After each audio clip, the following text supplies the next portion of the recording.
Welcome to another in our series of WebinARTs and our first WebinArt in the new year 2021. What a joy it has been to bring you, our artists and knowledgeable colleagues and friends, together to explore and to expand the art. As we prepared for today's sharing of the remarkable art of Babs and Cary, a number of quotations from Brother Thomas surfaced. The first is this: artists are discoverers and the custodians of the unlooked for. They see beyond, and yet they stay the course. Clearly, both Babs and Cary are discoverers who are exploring our human condition via their unique stories and their own personal visual vocabulary. Both are, in very different ways, storytellers who believe in human beings and in connecting with others via their art. For Babs, it is collecting disparate objects and reconfiguring them into unique stories with a delightful sense of design and a gentle sense of irony. Today, we hope she'll share aspects of how and why she created some of the works in the present exhibition. The second Thomas quote is: "A new beginning is always possible when a spirit of openness is present." So on to Cary and his unending search for the common aspects that make all of us human, and all the while making us capable of connecting with, appreciating, and learning from others. His portraits are much more than representations of a person. They are connections to that which binds all of us. His years of travel and work for the National Geographic provided him with a specific task, namely to create a photo essay to accompany the written essay. But what has resulted in many of his images is much, much more. Thomas wrote in a wonderful way, "When you don't know something cannot be done, it makes it possible to do it." And many of the stories and many of the photographs that Cary will share are exactly the exemplification of those words. When Cary fashions a portrait, we likely do not know the person or the animal featured, but he manages to exceed the confines of a visual representation of another, allowing the viewer into their spirit and their soul. What a gift for all of us. One important note and acknowledgement is that as much as talent and planning have to do with their work, in both Babs and Cary's art, we also must recognize that chance plays a critical role to the completed work.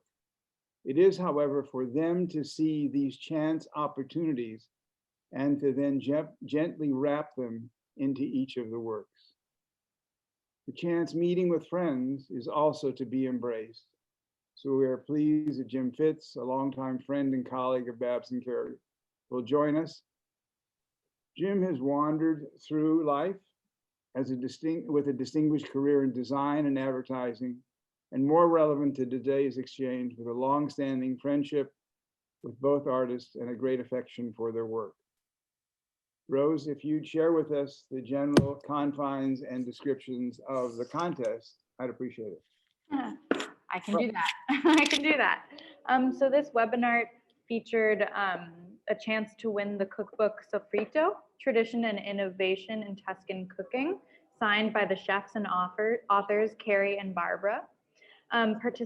Participants submitted a short story based off of a piece by Barbara, or they submitted a brief reflective analysis on the composition, context, and meaning behind a photograph of Cary's. So by the end of this delightful webinar, I will be announcing the two winners of those cookbooks, so stay tuned for that. Thank you so much. So we're ready to go. Babs, let's begin with you and some questions for you. Okay. Starting with the first image. You want to put it up? There you go. Wonderful. So one of my first questions, Babs, is that you collect objects, but what attracts you to specific objects themselves? Usually I'm not looking for any new objects. I knew an artist who collected new shiny bright ones, but I tend to like things that are a little bit abused, broken. And this one is a good example of that. Augustus I found in a yard sale. I walked down this line of chairs and tables and bureaus sent to an old trunk and started pulling stuff out. But the man who was sitting there in his van kept giving me, telling me very high prices. And I just, wouldn't pay that for magazines that were nearly shredded and some of the other broken bits as much as I wanted them. And then I walked away and saw this clown sitting on a chair that I didn't see before. And I asked him the price. He said $5. I bought him and took him back to the cottage where we were staying. And Cary and Cary wouldn't let him in the cottage. Said, keep him outside. He came, when I brought him back, I had a sandbox that I found on the side of a road. I sort of was trash picking this sandbox, and it was big, quite large. So when I set him in it, he looked great. He was the right size for the box, but I couldn't find anything else to go with him. I eventually when I started a series using a gridded background, I decided to put the gridded background behind him, and then the other characters just started to fall into place. So should I be afraid that you might take my bow tie? Yes. Okay. His bow tie actually is what's holding him up, because he's actually literally hanging from his bow tie. And his slippers?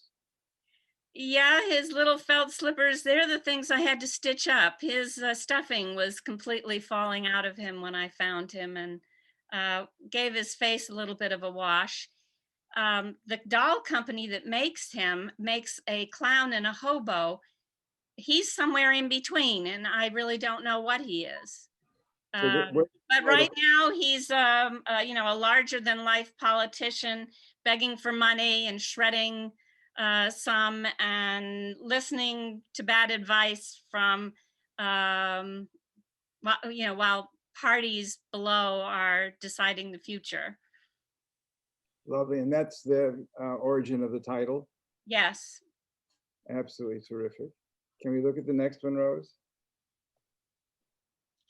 Sort of with the question that, let me understand a bit, you found the figure in that one. How do you then let the story evolve? Because there are stories with each of the pieces that you create.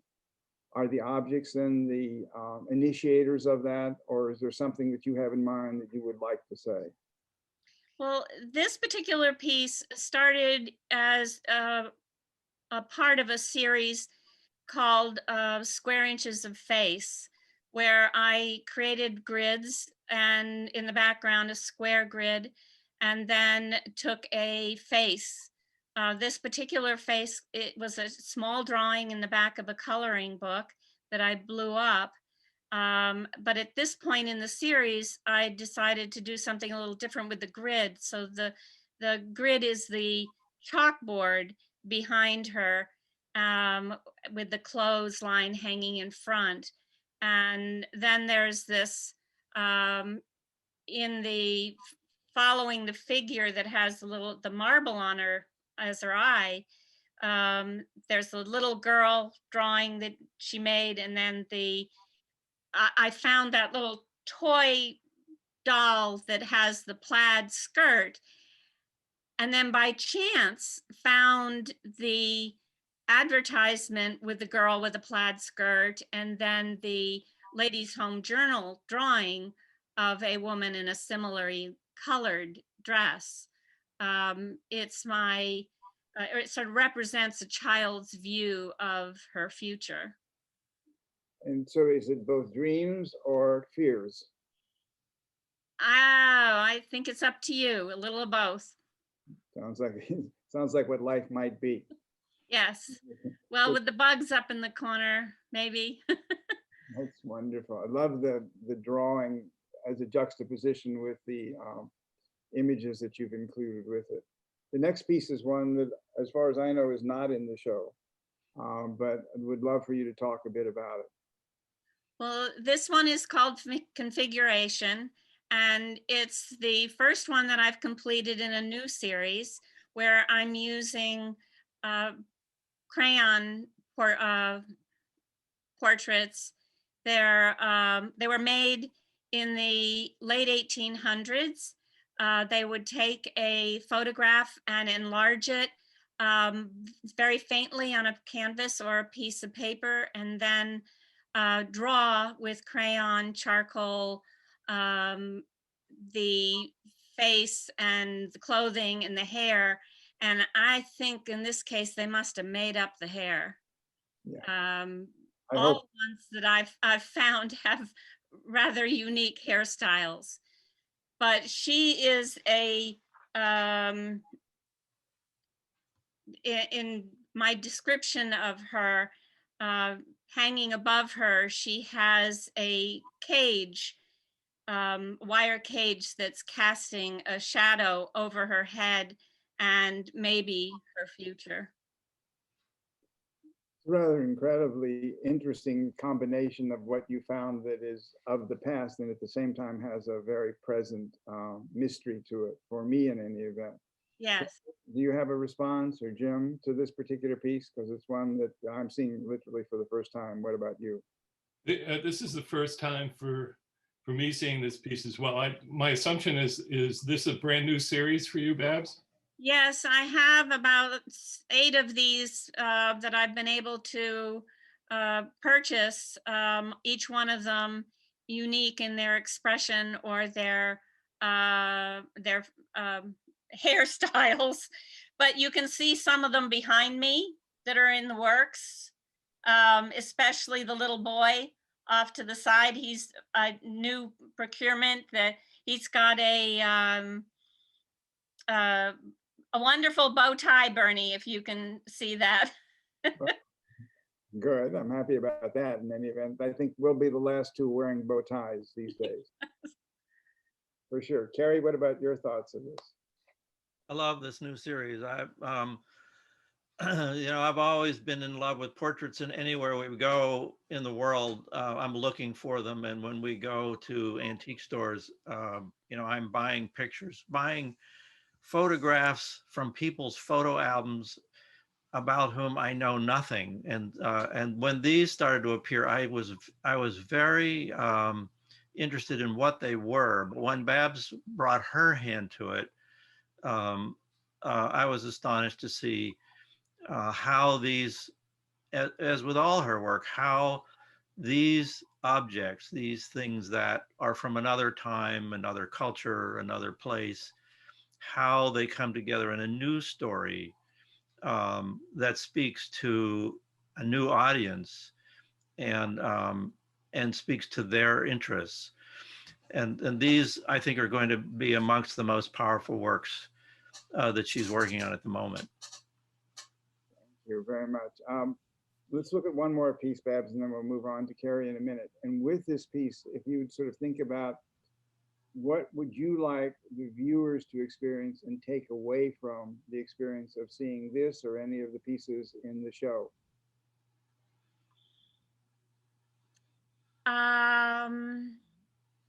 Well, I'm not sure. Well, start with this piece and then we'll back into the other part of the question. Right. Well, this is no cash value, and it started with our receiving a bale of shredded money from the Crane paper factory. We were there photographing, and Cary was having a very difficult time because the lighting was very difficult. So they let us bring the bale home. So I have sitting in my studio a large trash can full of shredded money. So I'm trying to make the most of it. And hidden in the money is a coin that says no cash value. She's really just a composition. I don't of material, so I don't know what to say about her.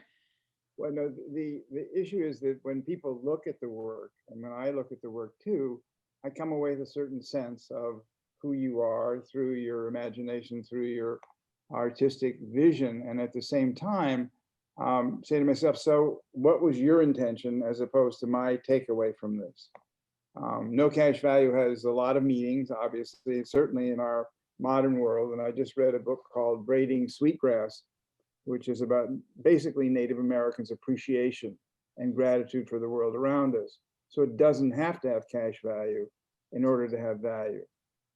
Whereas in our monetary structure that we now live with, virtually everything needs to have value assigned to it, and that's a cash value.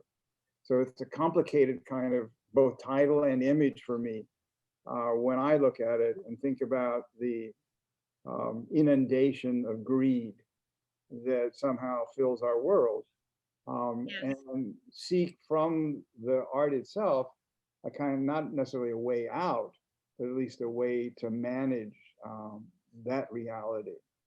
So that's more or less where I was going with the question, to try to understand, because I think, as Thomas has indicated too, artists really unlock aspects of human behavior well before any of us are able to articulate it or to respond to it.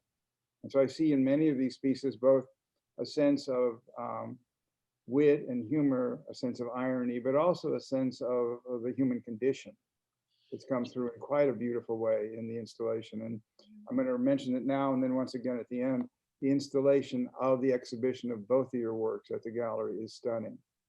It's a tribute to Ian, who installed the show, but it's a tribute to the work. Jim will address this in terms of the couple and two artists working together.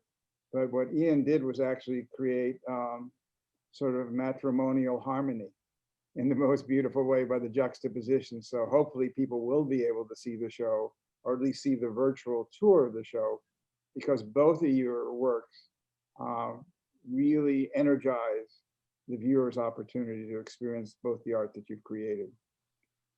So thank you. And just before we move on to Cary, I believe Babs has a work that is sort of in the process or has just been finished, and we're going to just see a short clip of that now. Great, thank you. Many years ago, I found this 29-inch tall box. In a flea market, I found this plywood man, and that I believe was probably an advertising display. And then I found this little man. I have no idea what he was used for, maybe some type of game or just a toy. The two men stood in the box in my studio for many years until I discovered a page from the Britannica Encyclopedia of these lighthouses. I scanned them, then enlarged and distorted them, and then placed them in a desert landscape. Once I added the blue background and a few birds, it was ready to be printed. I had two copies printed so that I had two to make a mess with. When they arrived back, they went through the COVID quarantine, and I cut one into pieces and placed it to run a test. Then I placed the figures to test them, and then started cutting them out and putting them into place. All the pieces finally came together in a completed flight house construction. The birds are glued onto sheets of mica. My skeptical man is now part of the frame, and his backside can be seen from the back of the box. So he started out inside the box and ended up being part of the frame. It's rather fabulous to see the process visually shared with us in such a nice way, because you don't know that always happens. Well, you start out thinking one direction with the figure, and then at some point realizing what, in this case, what he could be, which was a frame. part of the frame. And his look back into the box is what I think is so wonderful about that. But I also could not hide his backside to some degree. It's nice that we got to sort of see half of whatever that is. Yes. Yes, yeah. Careful, need to be careful with terminology these days for sure. Thank you for sharing that piece, and also the notion of process, because it doesn't just, it's important, I think, to look at your work and realize that how considered it is, and yet at the same time has an element of playfulness and freshness that all the work that's behind it doesn't show, and therefore become a burden, but rather just a joy to behold. So Yeah. congratulations. Thank you. Cary, Yes, hi, you're here. Nice to see you. nice to see you. I just have an initial question, but it was interesting because the yurt woman, I think, which we're going to look at first, actually has two versions, one with a little boy behind it. When you were talking about experimenting, even with where you place your people in yours, Babs, it was sort of interesting for me to see this image both ways. So Rose, can we look at that? We stop for a second, Bernie. I want to set that picture up for you. Okay. Okay, first of all, before we go on, I just want to say thanks to you and Sue and to this gallery staff. This has been a very brave time of you're keeping your doors open, and for inviting Babs and I to show our work together is very special. And I want to also thank every one of our friends who are joining us today. I wanted to set this picture up because I wanted to give you an idea of what it's like to make a portrait. And I was working on a story for National Geographic magazine on the history of wool and nomadism. It's May in 1985. I'm 37 years old. And imagine me arriving at a Kazakh encampment in a remote grassland in Western China. And I meet a woman named Gurjan. She and her husband have 8 children. They live in a yurt they built themselves. It's a movable house that allows them to look after their 200 sheep and goats as they move from pasture to pasture during the summer. They've never heard of National Geographic, nor seen the likes of me, an alien creature bearing cameras, but we get along. And I photograph them shearing sheep. We share some tea. And before I move on to another location, I say, may I make a portrait of you? And this is, I almost think of my portraits as separate from my editorial work, because I've been making them since I was a little kid and had a darkroom in my basement. And so for me, this is like a special privilege. So she agrees, but then immediately she disappears into the yurt. And I wonder if she actually understood my question. But she returns and she's wearing a huge black coat trimmed in sheepskin. Let's take a look at that, Rose. And she clearly understood what a portrait was. And it was clear to me that this is how she wanted to be seen in her portrait. And so together we find a spot so she can show off her yurt, which is she's very proud of. It's a gray day and the light is kind of flat, a bit blah.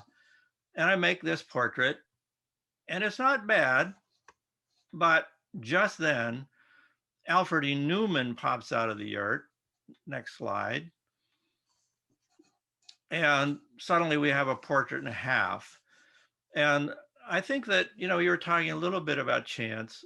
This is one of those moments when a serendipity really came and made this thing work. It's extraordinary, and also the color that he introduces into this. Can you just talk a bit about the transition from your original pieces we showed, which I think were sepia-chrome prints, and now you're using primarily digital prints? And what is the difference in terms of your result that I think may have surprised you? Okay, are you asking about the transition from film to digital? Yes, and the detail that are in it. I mean, I I remember this particular image has been a favorite of mine forever, of yours, and there is a richness in the digital that I never anticipated happening. Well, the transition for me from film to digital was one important thing, and that is that as artists working in the field, photographers were never able to see the pictures that they were making.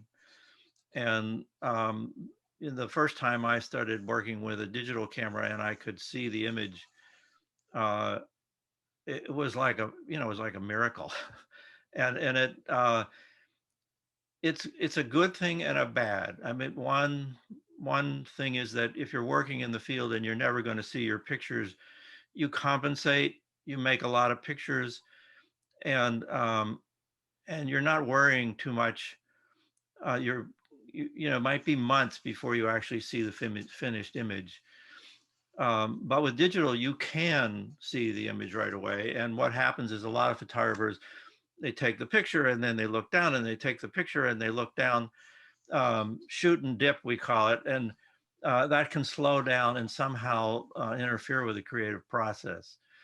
But moving from film to digital in print, um, it's I can't say that one is better than the other. Each has its problems and its joys. And in this case, this is originally shot on film and then scanned to become a digital, in which case we could bring out more detail and just make it come alive. Basically, I'm generally from the school of accent the positive to eliminate the negative. So I'll go with that as a positive, because your ability then to extract or see or share details that were not apparent in the other is a joy for me.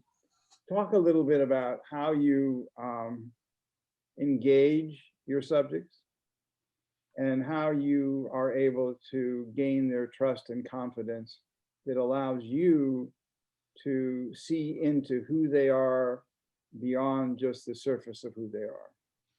This would be a good chance to look at the next picture, actually.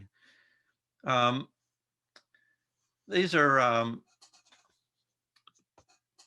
this is in Morocco, in a little village in the mountains. Um, and to answer your question, sometimes, good times, a portrait's a collaboration. I supply the camera and some photo skills. The subjects bring along their good looks, what they wear, maybe some outward expression of their culture or lived experience, attitude, body language, and of course, their own ideas of what they should look like.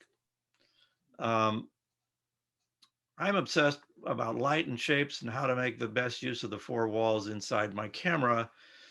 But during that fraction of a second when the shutter is open, there is an intersection of wills. And so to begin the process, I need and they need trust. And that usually means either over time, that's the best, or very quickly, you have to build a rapport. And these two old guys, we met along a road. They were coming back from prayer. The fellow on the right is 55, and the fellow on the left's 92. He's considered the holy man of the village, and he's blind.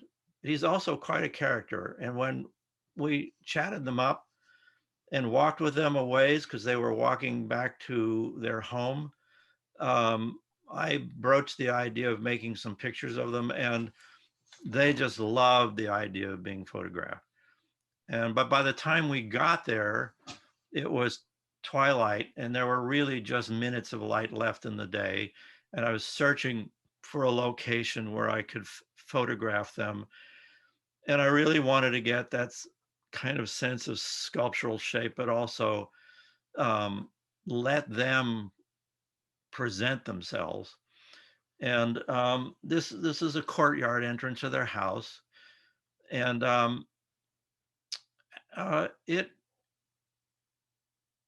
afterwards, of course, we had tea together, and we were in a house. Babs was with me as well as Yari, and this was a Muslim house. So she went off into the women's quarters and had tea with them, and I had tea with the men. And we just got a little bit closer to their lives and got a sense of each other. I don't know if that answers your question. If it doesn't, ask me a little more. No, I think it does in a specific way, and it's a tribute both to you and to them. One, that they're open, and two, that you were able to enter through that opening and establish a sense of trust.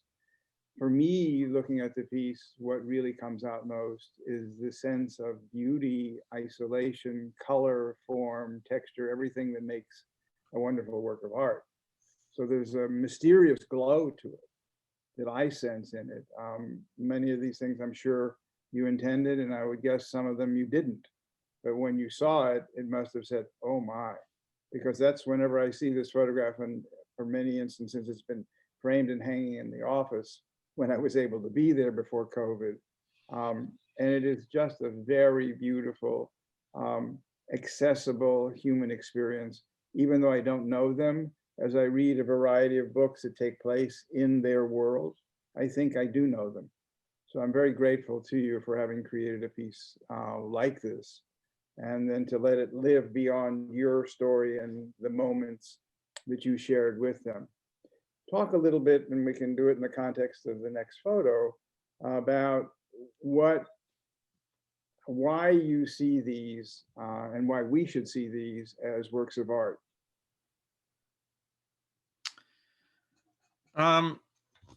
That's always a good question. Definition of art. I like Picasso saying, oh, we all know that art is not truth, that art is a lie that makes us realize the truth. I feel like that's happening in my work all the time. I think that there is a long history of thinking of photography as being an accurate representation of reality. You just have to be a photographer to know how untrue that is. Everything that, all of the technology is coming together to make an image that is a kind of fiction. And so then, as the puppeteer in the situation, my job is to make the fiction, to tell the story that I want to tell. Sometimes that works out and sometimes it doesn't, but it all adds up to my ability to be able to convey a sense of culture and a sense of oneness amongst people, a sense of curiosity in my photography. And I feel like, for me anyway, that makes it an art form. It's interesting you say that, because there was an interview with Salman Rushdie the other day, and he was talking about fiction being truer than nonfiction. And I think that in a certain sense, because you bring a particular perspective to what you're doing, then it is your truth. It is your understanding of truth and reality.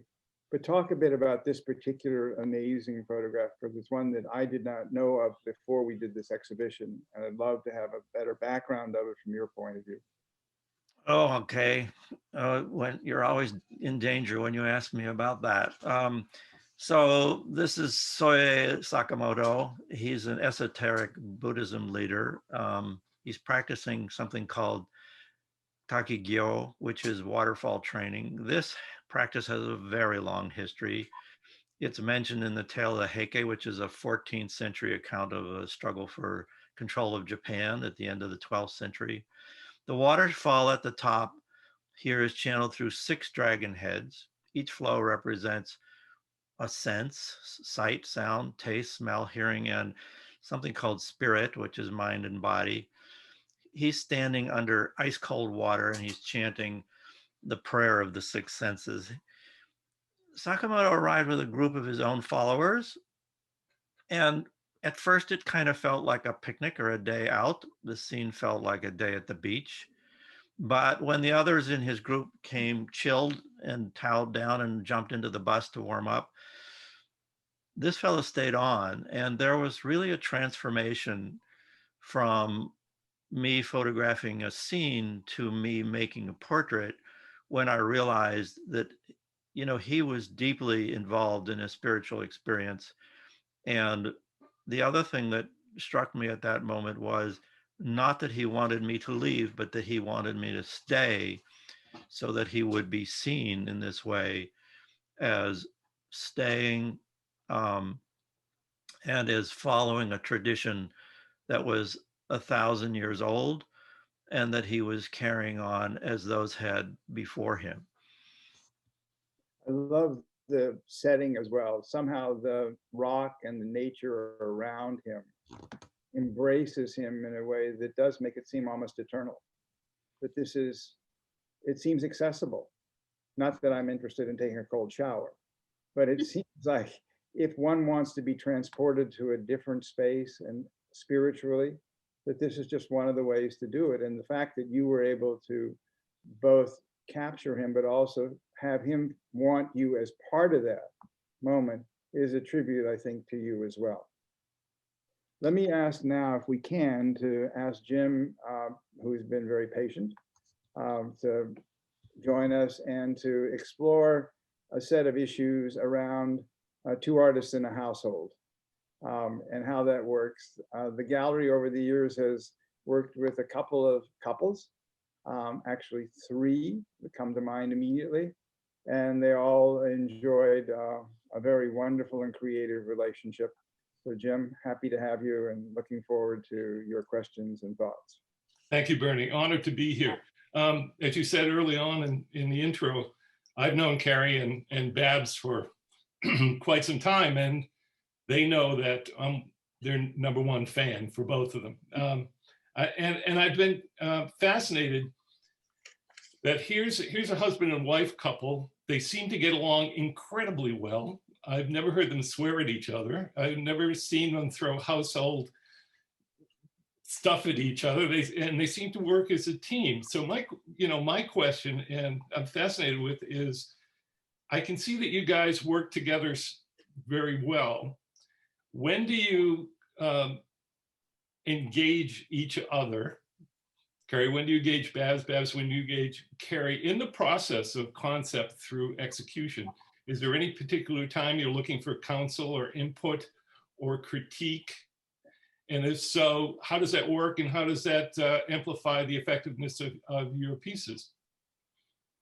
Can I let Babs go first on this? Because I feel like she's got a bit better developed sense of the answer. Does it make sense to look at one of the works of art while we're doing it? Like the banker, the piggy banker, and then Could be one to look at. Yeah. It's a very favorite piece and it's already spoken for, but we might as well look at it anyway. The other nice thing is that when it's on the screen, people really can see it. There's no distractions. Okay, Rose? Yeah. Yeah, great. There we go. So I will speak to working with Cary on some of my work. He always enjoys seeing what I find. So if I'm finding pieces in a flea market or on a street or whatever, and I show it to him, we will oftentimes chat for a while about what it might be, what it might become. And then of course it gets put into storage.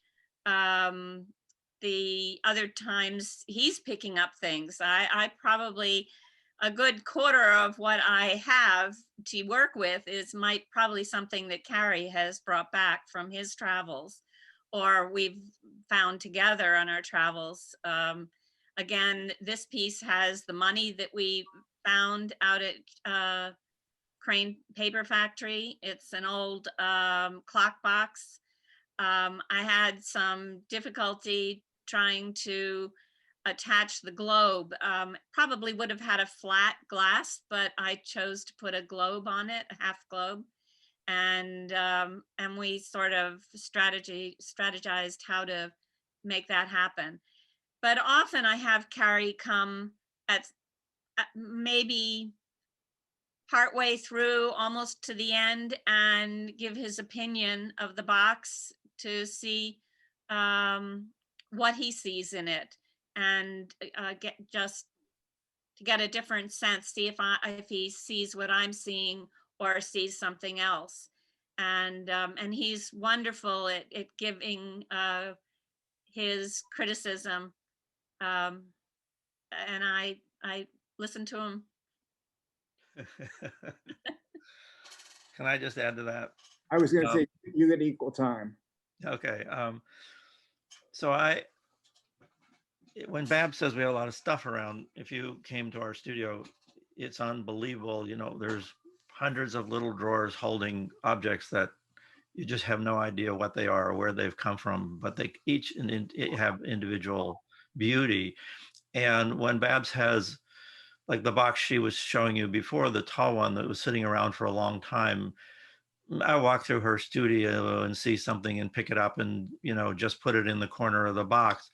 And I think what happens when we get together is that Babs has an extremely strong intuitive sense of design, and the boxes come together because she's loving what she's seeing and feeling. And I always go to story. I mean, I immediately, no matter what, I see a picture, I say, what's the story? And what I've learned is that you take a box and it has one piece in it, and you stick another one in it, there's instantly a story. Now, whether you like that story or where it's going, that's something else again. And so we'll just play that game at times where a box will sit around for a very long time, and she'll, and I'll try something and she'll try something, and then at some point it clicks for her, and then it's Cary, get out of the way, and you know, maybe come back and see it in 2 weeks. But and then if we think about how it works the other way, is that she brings that amazing design sense into the field when we're together, and also when we're editing photographs, and that helps me enormously in terms of, well, especially because she's a graphic designer, you know, when we're thinking about pieces for exhibition or thinking about pieces for publications, we get that hand. But the other thing is, when you're traveling in the world, me as a lone male photographer can just be threatening. Me with Babs and my son Yari, we're a family, something that is recognizable, and that opens doors enormously. And so their involvement in the process, in the meeting, and in the photographing is extremely valuable. Cary, can you select one photograph that we have available now to talk about in the context of exactly what you said, and then have Babs sort of respond as well? Yeah, Rose, maybe bring up the tea shop picture.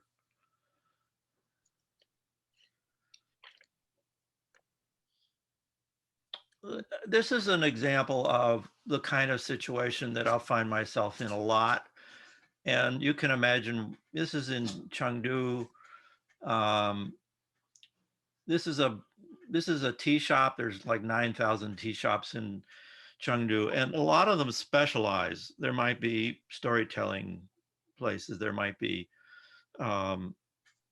calligraphy places. This is a tea shop that specializes in bird collectors. So they bring their birds and they have tea, and their birds visit with other birds. And again, if I walk into a place like this, and I'm alone, I just cause a stir. If I walk in with my family, I cause a different type of stir, but there's less fear. And suddenly we're able to mingle, and the temperature goes down a little bit, and it begins to develop that rapport that I was talking about earlier. And when I was shooting film, I was shooting a lot of pictures, maybe 20,000 photographs on an assignment, come back and edit them. that's when Babs's design sense would come in and we would be able to select pictures together. Babs, can you talk about wrong word schlepping around the world? Yeah, well, we started pre-Yari, and then when Yari was born, we went to China when he was 6 months old. And as Cary said, traveling as a family, especially in China, was extremely helpful. They're very oriented towards family, and they adore children. So Yari became a very big distraction, and it worked to our advantage because the diplomats that had to travel, or our entourage that we were forced to have with us, sometimes up to 15 people, all wanted to hold him and take care of him. So while he's being, while he's distracting, Cary is off shooting something that they're trying to keep him from shooting. That happened with the Silk story. They didn't want him photographing anything bad in a factory or in any of the communes, and Yari and I both were very helpful, allowing Cary to have his space. Yari had an early start in the business. Yes. That's for sure. Yeah. Jim, do you have thoughts about this? I have, yeah, it's a unique relationship that I see and from the time that I've known them, but it works incredibly well. I'm going to put Babs on the spot for 1 second, if I can. Both Babs and I share a history of being graphic designers, and you were talking about the grid and how that has influenced your work, or at least as a part of the development of your work. I was wondering, in the new series you're doing, you have the cage. Is the squares in the cage part of the grid as well? Yes, I guess so, because on the second one, I've pulled out another grid for it. So I don't know whether I'll continue that way, but it worked in this case because I wanted something to cast shadows down on the image. Of course, the box has to be hung with the proper lighting to get it to do that, but that was my intention. So yes, the grid is continuing. I'm not sure how far. Mostly I want to focus on these amazing faces and portraits. Rose, can we just see some of the first few in Babs's collection that are all gridded from square inches of face?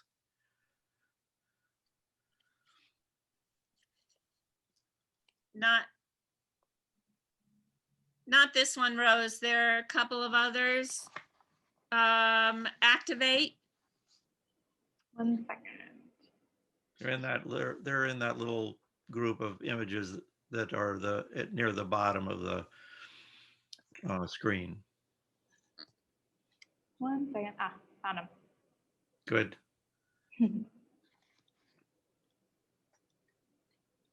There we go. Right. This is the first one that was made, and here I've taken a piece of rice paper that has some foil that creates the grid, and a blow up of an old advertising soap commercial face of a young child, and blown it up. What I loved about it when I blew it up is that all of the etching lines were enhanced, and it's brought a lot of character to the boy.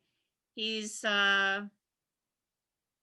actually becoming this little sort of balloon held by a little character standing on the post. But this is really just a composition for the series of square inches of face. There's 2 more there. Yeah, this is Cash Clown. Again, this was a party favor, the clown, and I've used corrugated paper as the background, creating the grid. And he's taking in the money, swallowing up the money that's coming in through the ticket booth. And there's one more. There she is, the princess. Yeah, this is a princess. This portrait. The face is a paper plate. Probably a dessert plate of some sort. It's hard to see that there's actually an indentation where you could put a piece of cake, but the grid is a piece of a paper, not wrapping paper, but a decorative paper. And then there actually is a three-dimensional grids created above her, one enclosing the bird drawing that's down in the right bottom corner. If I may, one of the things about working together is that photography is very much a subtractive process. You start with something and then you're narrowing to make it into an abstraction and very simple. In observing Babs build her boxes, it's always an additive process. And in my work, I'm freezing light in a two-dimensional space, and she's creating a three-dimensional space that captures light. And actually, as the light travels through our house, one of the things I noticed is that these boxes really come to life as the light passes over them. In fact, I've made many pictures of details of her boxes when there's sunlight hitting it or there's late in the day. And these two different ways of seeing inform each other in a way that is very, very exciting and useful. Jim, do you have any thoughts about that? I'll leave this on the screen if you don't mind for a minute. I love it. Well, I certainly can see the application of grid in Babs's work. And Cary, you just talked about photography being subtractive rather than additive. I'd be interested to hear, a lot of your images are beautifully framed, beautifully composed. And is there forethought in terms of that, or in terms of when you do those shots, or are you entirely using what's in front of you and trying to make the best of it? It's a bad way of asking the question, but I think you understand what I'm trying to get to. Well, Rose, pull up the chance pictures for a second. And so these are portraits that I think will answer your question, Jim. These are portraits that I set, I usually set about very purposefully. And in fact, in this case, I was photographing a Dyer, a man in a Muslim family compound. I couldn't see the women there at all, and they were upstairs and I could hear them. But I had very consciously taken this space and was thinking about using it to frame a portrait of this silk dyer. When a little girl came running down with a piece of paper and handed it to him, and he read it to me and said, "My wife would like you to make her portrait." And so, yes, I had created a grid. And I think, if I were to show you the picture of the Dyer in that space, you'd say, very nice. But, I feel like this is the magic moment when she came down and presented herself. And I said to him, or first I said to her, is this the way you want to be photographed? And he said, this is the only way you may photograph her. And there's the little girl who brought down the piece of paper. So yes, sometimes very deliberate, always thinking about shape and form and most of all light, and just tap through these. And this whole group of pictures will show you that, but also how a little serendipity, a moment of chance adds to the magic.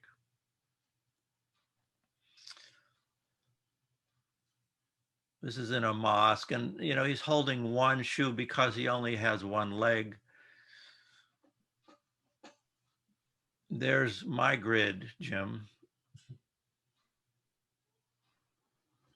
This was on I was on a train and this guy kept appearing at my window at every stop. I couldn't figure out. And then at some point I realized he was riding between the cars so he could ride for free. So I ran out and asked him if I could make his portrait.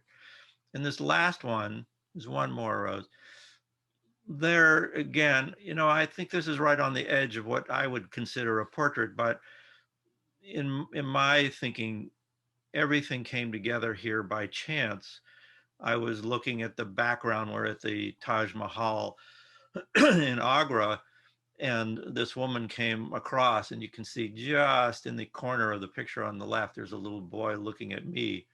But for me, the beauty of it is what she's wearing, how she's presenting herself, and how she fits into the composition that's already there. I think that's an absolutely wonderful image to segue to Rose to select the winners. And then I just have one final comment at the end and a thank you. So Rose, you're on, or what I'd call you, Judge Rose. Let me pull up the name. So first off, thank you everyone who submitted things for the contest. It was really fun to be able to read them all. So the first winner is Anne Hannum. So congratulations. She wrote a very long, very wonderful story. And then our other winner wrote, which was interesting, she did a short story based off of one of the images of Cary's work. She kind of played with the outline a little bit, which is really cool just to see how people, you know, engage with it, which is kind of the point of these contests. But the other winner is Annabelle Allen, who wrote a short story for one of Babs's work. So congratulations to you too. We will be in touch with you guys, and you will be getting a copy of a fantastic cookbook that I'm extraordinarily jealous about. So congratulations. That's lovely. The other thing I'd say is that I read the short story, and we're going to post it if it's okay, so people can see it alongside the photograph of the spinner. But it's really quite extraordinary, and a tribute to both of your works that they excite other people's imagination. Jim, a thank you to you. I just wanted to end basically with, again, a quote from Thomas.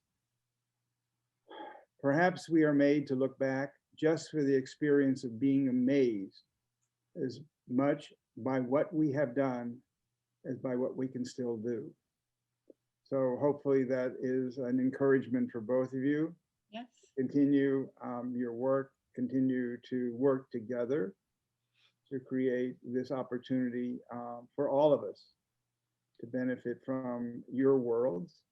Jim, thank you so much for pointing out that sometimes that there are worlds that bring together wonderful experiences, Babs and Cary's being one of those, and a joy to have met you through this process and to share their work with everyone.